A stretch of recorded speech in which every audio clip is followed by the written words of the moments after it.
Hey guys, Rebecca from Horion here. I just want to take you through some features of Horion's interactive flat panel and show you how to use it. Now let's take a look at the Smart Pen. Using the Smart Pen, we can press the pen cap to initiate the annotate function on our PowerPoint presentation.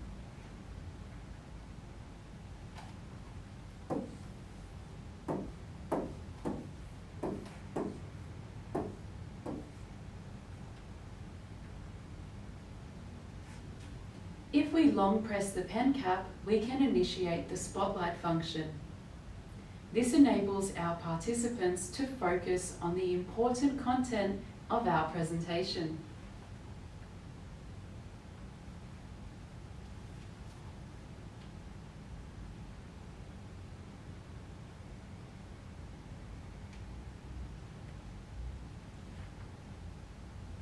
If we connect the pen cap with the NFC tag, we can easily return to the whiteboard.